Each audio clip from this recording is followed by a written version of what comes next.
자, 여러분 안녕하세요. 알파오메가입니다. 오늘 함께 살펴볼 기업은요, 바로 이제 오픈도어예요. 오픈도어 이게 지금 보시는 화면은 1분기에 얘네들이 이제 가져왔던 공식 자료입니다. 한 페이지에 요약을 했는데, 일단 오픈도어의 1분기의 거래량이 16만 건이었다라고 얘기를 하고 있고요. 그 다음에 프로모터 스코어가 80점이었다라고 요건 뒤에 설명을 드릴게요.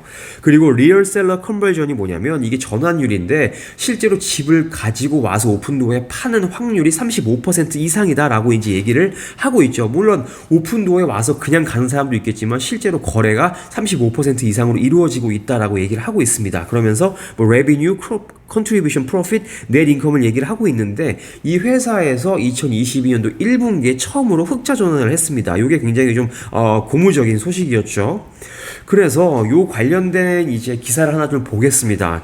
뭐 7월 7일 날 올라왔던 기사고요. 기본적으로 스트롱 바이를 얘기를 하고 있죠. 강력하게 매수로 의견을 얘기하고 있는 글인데, 일단 요약을 좀 보면요. 얘네들의 지금 비즈니스들이 굉장히 간단하다. 얘네들 오픈도어가 부동산 판매에 있어서 간단함을 가져왔다. 굉장히 편안함을 얘기하고 있고요. 성장이 폭발적이었다라고 얘기를 하고 있고, 오픈도어가 이 스프레드를 조절하고 있기 때문에 앞으로 다가올 이런 그런 역경들, 안 좋은 이런 역풍을 굉장히 잘 헤쳐나갈 수 있다라고 얘기를 하는데, 이게 어떤 얘기인지는 제가 뒤에서 설명을 다시 한번 자세하게 드리겠습니다.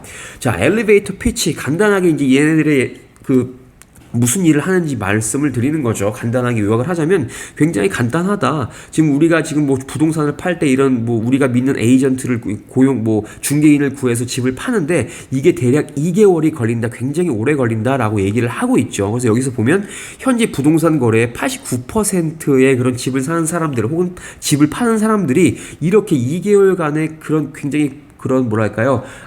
불편한 이런 과정을 겪고 있다라고 얘기를 하고 있는데, 요거를 지금 이제 혁신을 한 게 바로 이제 오픈도어다라고 얘기를 하고 있죠. 그래서 지금 오픈도어가 이렇게 2개월 걸리는 이런 것들을 굉장히 간단하게 바뀌었다라고 얘기를 하면서 지금 한 30분 정도 집을 돌아다니면서 집을 촬영을 하면 얘네들이 이걸 바로 오픈도어에 보내면 오픈도어에서 이 사진 동영상들을 보고 뭐 머신러닝이라는 얘기가 나오죠. 뭐 인공지능이라는 얘기가 나오는데, 요거는 일단 이따 말씀을 좀 드리고, 요거를 보고 요 영상을 보고 바로 요 집에 대한 견적가를 알려준다라고 얘기를 하고 있어요. 그리고 나서 얘들이 이제 집을 팔려면 오픈도어에 5% 수수료를 내야 된다라고 이제 얘기를 하는데, 이 5%의 수수료도 지금 우리가 중개인을 껴서 하는 부동산 거래보다 좀 더 싼 가격이다라고 이제 얘기를 하고 있죠. 여기서도 뭐 살짝 가격 경쟁력이 좀 있는 것 같아요. 그래서 이런 모든 과정이 이런 2개월 걸리는 과정을 하지 않고 모두 온라인으로 이루어진다. 굉장히 이제 뭐 부동산 거래를 해보신 분들은 알겠지만 굉장히 편한 거겠죠.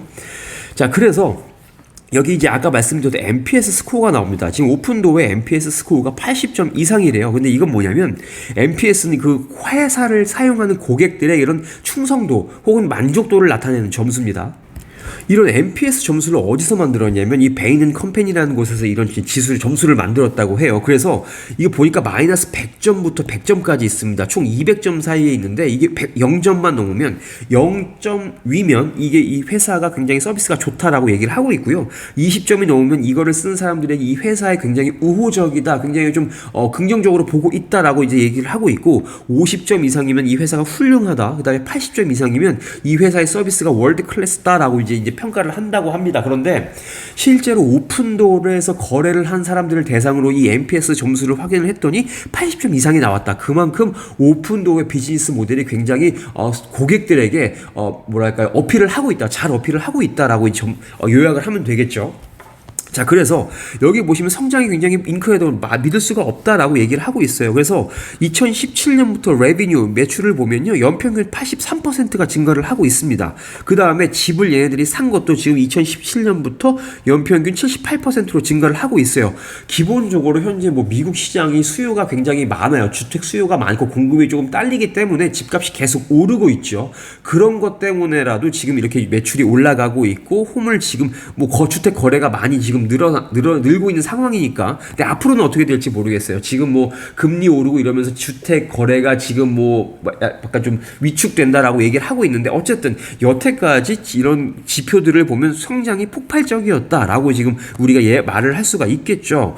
레비뉴도 보면요, 2017년 여기 보시면 2017년이란다. 2021년도 거의 7월부터 뭐 3월부터 보면 747밀리언 달러부터 시작해갖고 굉장히 매출이 5,150일까지 폭발적으로 는 걸 볼 수가 있죠. 그 다음에 넷 인컴도 순이익도 지금 처음으로 2022년도 1분기에 이렇게 지금 돈을 처음으로 흑자 전환을 했다라고 이제 보면 좋을 것 같습니다. 그래서 지금 이렇게 회사가 돈을 잘 벌고 있어요. 그러니까 비즈니스의 펀더멘탈이 굉장히 잘 개선되고 있음에도 불구하고 지금 이 주가가 굉장히 바닥을 치고 있다, 거의 멸종될 것 같다라고 얘기를 하고 있죠.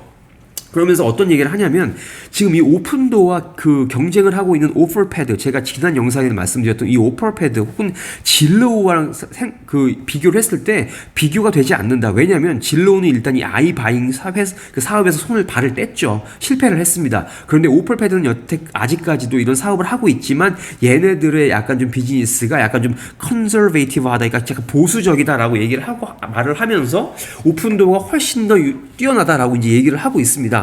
그러면서 이렇게 집도 잘 팔고 있고 레비뉴도 올라가고 있고 넷인컴도 여태까지 이제 플러스로 이게 났죠. 그러니까 이런 훌륭한 이런 뭐 기록에도 불구하고 지금 뭐 애널리스트들이 얘기한 이런 에스티메이션, 그러니까 예상치도 훨씬 뛰어넘었죠. 이렇게 좋은 기록에도 불구하고 지금 약간 회사가 망한 것처럼, 파산할 것처럼 주가가 지금 힘을 못 쓰고 있다라고 이제 얘기를 하고 있어요.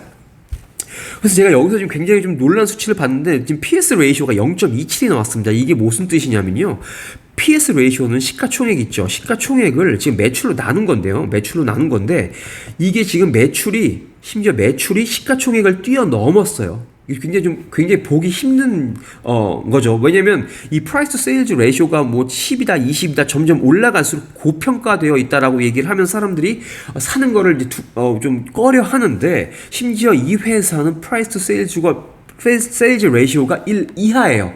그러니까 이 회사가 벌고 있는 돈이 시가총액을 넘어선 거죠. 이런 거 해서 보신 적 있나요? 어쨌든 전 요거를 좀 보고 굉장히 좀 깜짝 놀랐다라고 이제 보시면 좋을 것 같고, 실제로 저번 1분기에 레비뉴가 이 회사의 시가총액의 1.5배였다.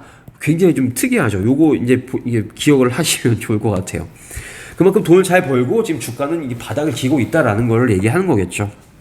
자, 그래서 여기 보시면 Great Misunderstanding이다. 우리 투자자들이 굉장히 오해하고 있는 게 하나가 있다라고 얘기를 합니다. 그러면 이 오픈도어에 대해서 왜 이렇게 우리가 지금 약간 부정적이냐라고 얘기를 해봤을 때, 지금 시장 상황이 일단 매크로 인바이런먼트가 굉장히 안 좋다라고 이제 얘기를 하고 있죠. 그리고 지금 앞으로 지금 뭐 연준에서 뭐 이제 뭐 긴축 정책하고 뭐 이제 여태까지 그런 돈을 많이 풀었었죠. 하이 리퀴디티, 유동성이 풍부했었고, 역사상으로 굉장히 낮은 금리의 시대가 이제 끝날 것 같다라고 사람들이 이제 예상을 하면서 밸류에이션 압박을 받고 있다라고 얘기를 하고 있죠. 그러면서 뭐 기술주들이 여기도 보시겠지만 지금 뭐랄까요, 하이 그로스에 해당하는 이런 뭐 소파이, 로블록스, 팔란티어, 넷플릭스, 메타포트, 이런 기술주들의 주가가 지금 패대기 쳐졌다, 거의 뭐 학살당한 수준이다라고 이제 얘기를 하고 있습니다. 그러니까 이런 지금 오픈도어뿐만 아니라 이런 기술주들의 주가가 내려가고 있는 것들이 뭐 유동성도 이제 말라가고, 그 다음에 저금리 시대도 끝나고, 그 다음에 뭐 이렇게 뭐랄까요, 뭐 인플레이션도 오고, 이런 총체적인 이런 상황들 때문에 오픈도어를 비롯한 이런 성장주들의 주가가 내려가고 있다라고 이제 얘기를 하고 있는 거죠. 자, 거기에 더불어서 지금 부동산 시장이 굉장히 좀 위축되고 있다라고 이제 얘기를 하고 있습니다. 그래서 이제 매물들 올라오는 것들의 가격들이 지금 떨어지고 있다라고 얘기를 하고 있고, 지금 이 주택담보대출 몰기지 레이시라고 하는데 요것들도 지금 굉장히 가파르게 올라가고 있다라고 얘기를 하고 있습니다. 그러면서 지금 부동산 시장이 안 좋아지고 있다라고 얘기를 하면서 오픈도어의 지금 주가가 안 좋은 이유를 얘기를 하고 있죠. 자, 그러면 우리가 지금 가장 크게 오해하고 있는 것들을 여기서 제가 말씀을 좀 드릴게요. 대부분의 사람들은 오픈도어 알고리즘이 이렇게 뱉어내는 그런 가격이 지금 집의 현재 가격을 지금 얘기를 해준다라고 얘기를 하고 있죠. 그렇게 이해를 하고 있다. 거기에다가 5% 수수료를 먹는다라고 얘기를 했을 때, 그럼 가정을 하는 거죠. 만약에 이제 오픈도어에서 집을 샀는데 죄송합니다.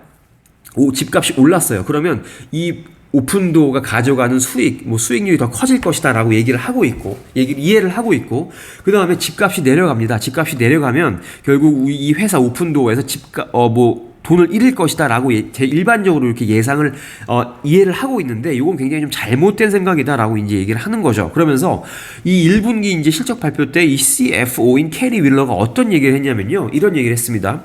주택 역학, 그러니까 집값이 오르고 내리고를 이해를 하는 것이 우리의 비즈니스의 키다라고 얘기를 하고 있어요. 그러니까 단순히 집값, 현재의 집값을 우리가 제시를 하는 것이 아니다라고 얘기를 하는 거고, 여기 보시면 딥 언더스탠딩이에요. 우리가 깊은 이해를 하고 있다. 굉장히 잘 이해를 하고 있는데, 이런 집값들을 변동시키는 이런 키 드라이버스를 우리가 굉장히 잘 이해를 하고 있다라고 얘기를 하고 있습니다. 그러면서 굉장히 다이나믹하게 역동적으로 움직이는 이런 시장 상황을 우리가 그거를 보고 집값을 우리는 조절을 할 수가 있다라고 얘기를 하는 것이고, 이게 바로 이제 우리의 노력의 결과다라고 얘기를 하고 있습니다. 결과적으로 여기 보시면요, 그림으로 제가 설명을 드릴게요. 이 저자가 이제 이 그림을 알기 쉽게 가져왔는데, 여기에 이제 요 스프레드라는 말이 나와요. 이거 이해를 하시면 좋을 것 같아요. 만약에 오픈도어에다가 어떤 사람이 집을 팔았습니다. 그런데 오픈도어가 보기에 요 집값이 30만 불이에요. 30만 불입니다. 근데 이제 현재의 집값이 아니라 앞으로 3개월 후에 이 집값이 30만 달러일 것 같다라고 예측을 합니다. 그러면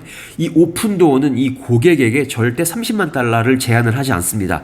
그것보다 훨씬 아래인 26만 5천 달러를 제한을 해요. 왜냐하면 지금 이 오픈도어가 이 집을 사고 나서 이런 시장의 변동성과 뭐 홀딩 코스트, 뭐 홈 프라이스 어프리시에이션, 뭐 이런 것들을 다 감안을 해서 안 좋은 상황을 대비를 하는 거죠. 이런 것들을 알고리즘 AI가 예측을 한 다음에 여기에서 이제 26만 5천 달러를 고객에게 제시를 하죠. 그러면 오케이를 하면 집을 이제 되게 굉장히 싸게 사는데, 싸게 사는 게 기준이 바로 이런 앞으로 이런 것들을 예측을 해서 집을 산다 이거죠. 결과적으로 이 오픈도어가 가져간 5% 수수료에 이런 스프레드, 우리가 이제 오픈도어가 예측을 한 게 약간 뭐랄까요, 보험이라고 할까요? 이런 보험을 10%까지 합쳐서 15%가량을 이 오픈도어가 크게 가져갈 수 있다. 이걸 바로 이제 기여 마진이라고 하는데, 뭐 굉장히 잘 팔면 15% 이 가격에 팔 수 있겠죠. 그런데 뭐 예를 들어서 집을 팔 때 시장 상황이 너무 안 좋아서 한 요 정도에 판다라고 해도 오픈도어는 이 정도 가격에서 샀기 때문에 이 정도의 기여 마진을 가져갈 수가 있는 거죠. 이게 바로 지금 오픈도어의 비즈니스 모델이다. 결국 여기서 가장 중요한 거는 요 부분이죠. 요 3개월 후에 집값을 예측해서 판다. 요게 굉장히 이제 중요한, 우리가 기억해야 할 사항입니다. 그래서 지금 오픈도어는 현재 집값도 알고 있지만 그것과 더불어서 3개월 후에 이 가격이 어떻게 변할지까지 예측을 하고 있다라고 얘기를 합니다. 그렇기 때문에 오픈도어가 진로를 이기고 오픈페이스보다 수익률이 좋은 게 바로 이런 이유죠. 그래서 지금 뭐 오픈도어는 이 사람들이 집을 샀을 때 이런 드는 비용들, 이런 비용들을 다 감안을 하고 이런 시장의 변동성까지 감안을 해서 집을 매수를 한다라고 이제 얘기를 하고 있습니다. 그래서 다른 말로 얘기하자면 이런 오픈도어의 알고리즘, 인공지능이라고 얘기를 하는 것이 이런 불확실한 이런 팩터들을 모두 다 고려를 하고 있다라고 얘기를 하고 있죠. 그러면서 만약에 시장의 불확실성이 조금 더 커지면, 아까 30만 달러를 26만 5천 달러에 판다고 했잖아요. 그렇게 되면 25만 불에도 팔 수 있다. 뭐 약간 그런 식으로 시장을 예측을 하면서 집을 매수를 하는 게 바로 오픈도어다라고 우리는 이해를 해야 된다라고 얘기를 하고 있죠. 자, 그래서 지금 오픈도어에서 여태까지 이렇게 집 거래한 게 사실 이제 백데이터가 있습니다. 여기 보면 그래프를 이제 보여드릴 텐데, 이게 어떤 그래프냐면요, 오픈도어에서 지금 데이터도어라는 회사, 이런 사이트가 있어요. 여기에 들어가 보면 오픈도어에서 여태까지 얼마나 돈을 남겨먹고 집을 팔았는지, 주택은 전년 동기 대비해서 얼마나 팔았는지, 얼마나 샀는지, 이런 기본적인 데이터가 오픈도어에 들어가시면 볼 수가 있습니다. 그래서 지금 15개월치를 갖고 왔는데, 여기 보시면 뭐 바이 투 리스트, 바이 투 세일 리스트가 이게 그래프가 있는데요. 간단하게 말씀드리면 우리가 볼 거는 바이 투 세일 그래프예요. 여기 보시면 여기가 지금 마진입니다. 이게 높으면 좋겠죠. 여기가 마진율이니까, 수익률이니까. 여기 보면 집을 만약에 얘네들이 30만 달러에 샀어요. 그런데 실제로 우리는 26만 5천 달러에 팔았다. 그 정도를 얘기를 하는 겁니다. 그래서 예를 들어서 뭐 요 정도에 지금 봅시다. 여기 10에 와 있죠. 여기 보면 집을 얘네들이 오픈도어가 집을 산 다음에 팔았어요. 근데 팔고 났더니 결국 10%의 프리미엄을 먹었다라고 이제 얘기를 하면 되는 것이고, 여기에는 지금 5%가 빠져 있습니다. 수수료, 거래 수수료가. 그러니까 여기서 만약에 오픈도어가 집을 팔았으면 이 집 팔고 나서 15%의 돈을 먹게 되는 거죠. 그런데 이 쭉 그래프를 좀 볼게요. 2021년부터 2022년까지 여기서 좀 마진이 별로 안 좋아져. 그런데 2021년도 8월부터 계속 이제 마진율이 올라가고 있습니다. 이렇게 우상향한다는 거는 결과적으로 오픈도어에서 가져갈 수 있는 수입이 크다라고 이제 얘기를 하는 거죠. 최근에 뭐 이제 시장이 많이 좀 부동산 시장이 안 좋고 매크로적인 환경이 좋지 않기 때문에 조금 이렇게 내려오긴 했지만, 어쨌든 미국의 주택 수요는 아직까지 강력하기 때문에 뭐 올라갈 수도 있겠죠. 올라갈 수도 있고 뭐 이렇게 뭐 횡보를 할 수도 있겠지만은, 어쨌든 이게 바로 지금 이 오픈도어의 그 데이터 도어에 들어가서 확인할 수 있는 그런 데이터다라고 이제 보시면 좋을 것 같아요. 그래서 실제로 이렇게 데이터 도어에 들어가 보면요, 일단 전년 동기 대비 뭐 세일즈, 그다음에 뭐 평균 판매 가격, 그다음에 뭐 그로스 마진도 볼 수가 있고, 미국 주별로 거래량도 이렇게 트랜잭션 있죠. 이것도 좀 볼 수가 있습니다. 그다음에 뭐 그로스 마진의 디스트리뷰션도 그래프도 뭐 볼 수가 있어요. 근데 이제 여기 들어가게 되면 이쪽은 들어가게 되면 이제 유료예요. $40를 내야 볼 수 있는 것이고, 어쨌든 요런 백데이터들까지 오픈도어에서는 관리를 하고 있고, 그거를 기반으로 해서 집값을 제한을 하고 있다. 그게 바로 이제 오픈도어가 가지고 있는 뭐 알고리즘, 뭐 인공지능이다라고 이제 이해를 하시면 좋을 것 같습니다. 막연하게 뭐 인공지능을 쓴다라고 뭐 얘기를 해서 무시할 게 아니라, 오픈도어에서는 실제로 이런 백데이터들을 모아서 미래 가격의 주택 가격을 예측을 하고 있다라고 이제 보시면 좋을 것 같아요. 자, 오늘 일단 설명이 길었는데 결론을 좀 한번 말씀을 좀 드려볼게요. 일단 오픈도어는 지금 비즈니스를 굉장히 잘하고 있다. 펀더멘탈리 미스언더스투드. 그러니까 얘네들이 지금 뭐 이런 기초적인 이런 뭐랄까요, 사업을 잘하고 있는데 사람들이 그걸 알아주지 못하고 있다라고 얘기를 하는 것이고, 이렇게 부동산 거래하는데 모든 필요한 카드를 다 가지고 있다라고 이제 얘기를 하고 있습니다. 그러면서 지금 기존의 그런 그 중개인을 껴서 집을 거래하는 것보다 굉장히 간편하다라고 이제 얘기를 하고 있고, 그 다음에 뭐 가격 결정력을 가지고 있다. 이게 가격 결정력은 사실 굉장히 독점적인 회사들한테 쓰는 거죠. 예를 들어서 뭐 코카콜라가 가격 결정력을 가지고 있다라고 얘기를 했을 때, 코카콜라가 돈을 코카콜라의 가격을 올리면 우리는 사 먹을 수밖에 없죠. 그런 게 바로 가격 결정력인데, 어쨌든 이 오픈도어가 가격 결정력을 가지고 있고, NPS도 80점 이상으로 굉장히 이 오픈도어의 서비스가 훌륭하다라고 얘기를 하고 있습니다. 그러면서 얘네들이 뭐 부가적인 서비스도 얘기를 하고 있어요. 얘네들 지금 뭐 집 팔고 사고 대출도 해주는 거 아시죠? 그런 것들도 회사도 있고, 그 다음에 집에 리모델링 하는 회사들도 얘네들이 지금 매수를 했죠. 그렇기 때문에 부동산 거래에 필요한 모든 카드를 가지고 있다라고 얘기를 하는 게 이제 맞는 것 같아요. 어쨌든 오픈도어에 대해서 지금 우리가 흔히 이제 오해하고 있는 것들을 이 영상으로 좀 해소를 하셨으면 좋겠습니다. 일단 오늘 오픈도어에 관련한 내용은 여기까지 정리를 하겠습니다. 궁금하신 게 있으시면 댓글 달아주세요. 감사합니다.